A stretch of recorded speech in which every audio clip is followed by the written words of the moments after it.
Théorème de Thalès, calculer une longueur, exercice 11, calcul littéral. Il était temps, j'ai envie de dire.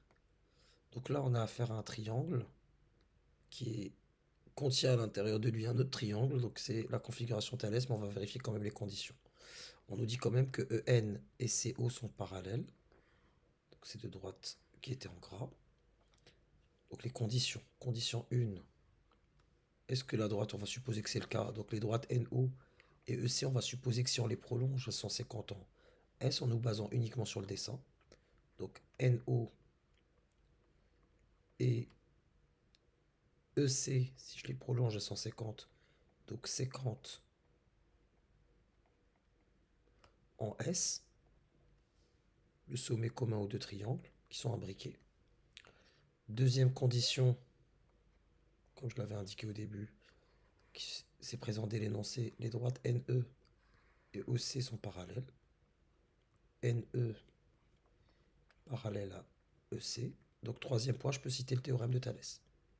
Donc les conditions étant vérifiées, d'après le théorème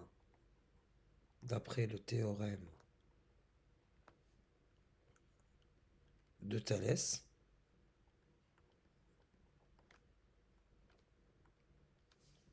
qu'est-ce que j'aurai comme égalité? J'aurai plutôt SN sur SO, SN sur SO égale à SE sur SC, SE sur SC qui est égal à NE sur OC. On est habitué maintenant, on est dans une configuration classique. Et là j'écris c'est-à-dire et je remplace par ce que je peux. C'est-à-dire SN c'est 4. SO, puisque SN c'est 4 et NO c'est 2, donc SO c'est 6. Il faut vraiment avoir cette logique élémentaire. De S à N, ça fait 4 cm. Imaginons que c'est des centimètres. Et de N à O, ça fait 2 cm. Naturellement, SO vaut 6 cm. Donc je remplace SO par 6, qui est égal à SE. SE c'est 5, SAE c'est 5. Et SC c'est 5 auquel je rajoute X.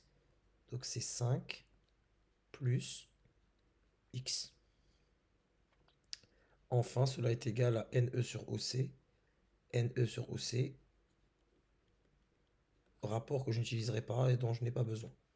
Donc je peux entre guillemets le supprimer. Donc, par un produit en croix, j'aurai quoi? Moi, je cherche la longueur X. Donc je vais chercher la valeur de 5 plus X pour déterminer finalement la longueur de X. Ce que je sais sur 5 plus X, parce que c'est ce que je cherche, 5 plus X c'est égal à 5 fois 6 divisé par 4, 5 par un produit en croix qui me donnera 5 plus X. Donc 5 plus X est égal à 5 fois 6 divisé par 4. Donc 5 plus X est égal à 30 divisé par 4 qui me donne 7,5. Puisque, donc, ce que je vais faire là pour me débarrasser du 5, donc là j'ai 5 plus x qui est égal à 7,5. Donc j'ai deux quantités égales. Si j'ai deux quantités égales, je leur retranche la même chose, elles resteront égales. Donc là je retranche 5. Et je retranche 5 ici aussi. Qu'est-ce que j'ai du coup? En retranchant 5 des deux côtés, en fait, il n'y a plus de 5 derrière à gauche. Et mon 7,5 moins 5 va me donner